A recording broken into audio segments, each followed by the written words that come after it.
तेलंगाना में एक सरकारी स्कूल है। रोज सुबह घंटी बजती है, टीचर पढ़ाने आती है, लेकिन पूरी क्लास में बैठती है सिर्फ एक बच्ची, सिर्फ एक। हैरानी की बात यह नहीं कि वो अकेली है, हैरानी की बात यह है कि ये स्कूल आज भी बंद नहीं हुआ, क्योंकि इसी देश में हजारों सरकारी स्कूल सिर्फ इसलिए बंद किए जा चुके हैं कि उनमें बच्चे कम थे। तो आखिर फैसला कैसे होता है कि कौन सा स्कूल बचेगा और कौन हमेशा के लिए बंद कर दिया जाएगा? तो चलिए एक गवर्नमेंट से सवाल करते हैं, जब एक बच्ची के लिए स्कूल चल सकता है तो उत्तराखंड में 826 सरकारी प्राइमरी स्कूल क्यों बंद हो गए? सिर्फ इसलिए क्योंकि वहां एक भी एडमिशन नहीं हुआ और करीब 3600 और स्कूल बंद होने की कगार पर क्यों है? पूरे देश में पिछले एक दशक में 90,000 से ज़्यादा सरकारी स्कूल क्यों बंद हो चुके हैं?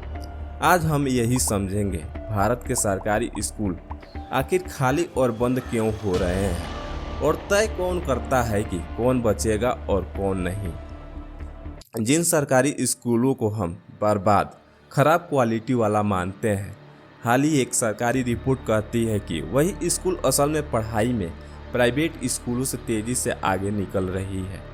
तो अगर क्वालिटी सुधर रही है तो ये फैसला किस आधार पर हो रहा है कि कौन बंद होगा, कौन नहीं? इसका जवाब वीडियो के आखिर में मिलेगा। पहले समझते हैं इन सारे आंकड़ों के बारे में। चलिए देखते हैं कि सबसे ज़्यादा असर किस राज्य पर पड़ा। उत्तर प्रदेश देश का सबसे बड़ा राज्य है। यहाँ सरकारी प्राइमरी स्कूलों में एडमिशन 2022 से 2023 में था 1.92 करोड़, सिर्फ 2 साल में गिरकर पहुँच गया 1.52 करोड़ पर, यानी 40 लाख बच्चों की कमी। और हाल ही में योगी सरकार ने ऐलान किया कि वो 5,000 से लेकर 27,000 तक प्राइमरी स्कूलों का मर्जर करने वाली है। सरकारी दस्तावेजों के मुताबिक ऐसे कई स्कूल हैं जहां छात्रों की संख्या 10 से भी कम है और कुछ में तो सिर्फ एक बच्चा आता है क्लास में, बिल्कुल कीर्तना की तरह। बस फर्क इतना है कि उन स्कूलों को बंद होने के लिए लिस्ट में डाल दिया गया है। ये सिर्फ एक राज्य की कहानी नहीं है। हरियाणा ने 300 स्कूल बंद किए, 20,000 टीचर पोस्ट खत्म कर दिए और आज भी 38,000 पोस्ट खाली है। असम ने 34 स्कूल इसलिए बंद कर दिए क्योंकि सारे स्टूडेंट 10वीं फेल हो गए थे। स्कूल सुधरने की जगह बंद करना, यही पैटर्न हर राज्य में दिखता है, चाहे सरकार किसी भी पार्टी का हो। अब चलिए समझते हैं कि पैसों की तरफ से क्या हो रहा है, क्योंकि हर समस्या की जड़ में कहीं ना कहीं बजट छुपा होता है।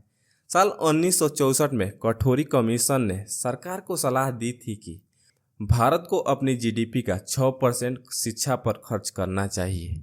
फिर 2020 में मौजूद सरकार खुद अपनी नई शिक्षा नीति में यही वादा दोहराती है, जीडीपी का 6%।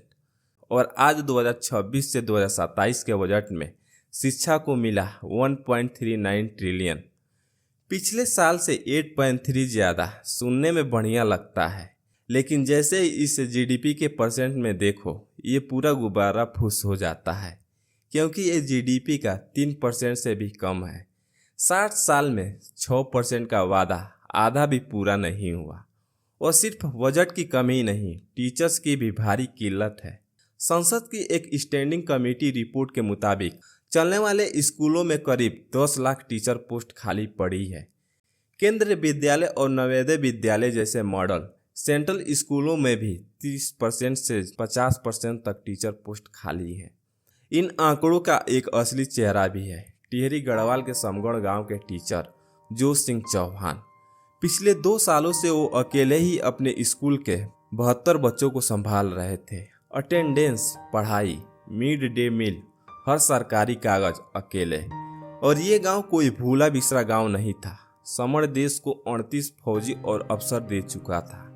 जुलाई 2026 में जब ये खबर मीडिया में आई, शिक्षा विभाग ने 2 टीचर अस्थायी तौर पर भेजे, लेकिन गांव वालों को परमानेंट टीचर चाहिए, क्योंकि डर है कि मीडिया की नज़र हटते ही ये दोनों वापस फिर बुला लिए जाएंगे। यही वजह है कि उत्तर प्रदेश में भी 9,508 स्कूल सिर्फ एक टीचर के सहारे चल रहे हैं, जिनमें पढ़ते हैं करीब 6.2 लाख बच्चे। जिस स्कूल में टीचर ही नहीं, वहाँ कोई बच्चा एडमिशन क्यों लेगा? अब सबसे जरूरी सवाल, जो बच्चे सरकारी स्कूलों से गायब हो रहे हैं वो जा कहाँ रहे हैं? एक हालिया रिपोर्ट के मुताबिक पिछले कुछ सालों में करीब 2.26 करोड़ बच्चों के नाम सरकारी स्कूलों के रजिस्टर से गायब हो गए। इसकी दो वजहें हैं और दोनों ही परेशान करने वाली है।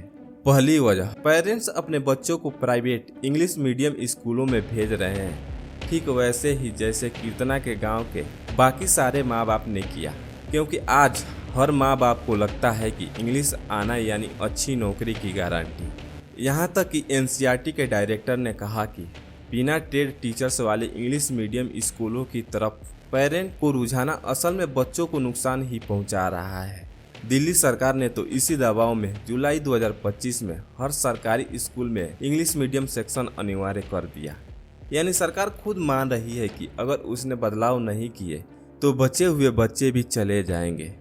दूसरा और ज़्यादा डरावनी वजह, बच्चों की पढ़ाई पूरी तरह छूट रही है। मर्जर से स्कूल दूर हो जाता है। प्रवासी मजदूर परिवारों के बच्चे बार बार शहर बदलते हैं।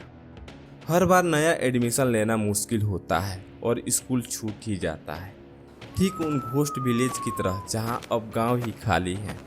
अब यहां आते हैं वो ट्विस्ट जिसका वादा मैंने शुरुआत में किया था। अगर लगता है बच्चे इसलिए भाग रहे हैं क्योंकि सरकारी स्कूलों की क्वालिटी खराब है, तो एसेट 2024 का रिपोर्ट चौंका देगी। कोविड के बाद सरकारी स्कूलों में सुधार पिछले 20 सालों में सबसे तेज रहा। तीसरी क्लास के बच्चे जो घटाना कर पाते थे वो 2022 में 20.2% से बढ़कर 2024 में 27.6%, यानी करीब 37% सुधार। प्राइवेट स्कूलों में सुधार सिर्फ 10.2% रहा। तो सोचो जरा, जिस दुकान का सामान बेहतर हो रहा है वहाँ ग्राहक कम क्यों हो रहे हैं? जवाब है परसेप्शन, इंफ्रास्ट्रक्चर और भाषा। माता पिता को अंदर की क्वालिटी नहीं दिखती है तो टूटी बिल्डिंग और सरकारी स्कूल का दशकों पुराना टैग। एसर की ही एक और रिपोर्ट बताती है कि 60 से कम स्टूडेंट वाले सरकारी स्कूल का अनुपात 2010 में 17.3% था, जो 2024 में बढ़कर 29.9% हो गया। सबसे ज़्यादा हिमाचल प्रदेश और उत्तराखंड, वही राज्य जहां से हमने शुरुआत में बात की थी। कागजों पर लिखा है कम बच्चे वाले स्कूल बंद करने से पढ़ाई बेहतर होगी, लेकिन फिर कीर्तना का स्कूल उस दावे से मेल क्यों नहीं खाता? कागजों पर लिखा है शिक्षा प्राथमिकता है, लेकिन बजट अब भी जीडीपी के 3% से कम है। एजुकेशन भारत में कॉन्ट्रैक्ट लिस्ट का विषय है। राज्य और केंद्र दोनों जिम्मेदार है। इसलिए संसद में पूछे गए सवाल का जवाब मिलता है, स्कूल बंद करना राज्यों का फैसला है। पर सोचो, हर राज्य में चाहे पार्टी कोई भी हो, एक ही पैटर्न क्यों दिख रहा है? चलिए वापस चलते हैं तेलंगाना के उसी क्लासरूम में जहां से हमने शुरुआत की थी। कीर्तना भी वहां बैठती है अकेली हर सुबह।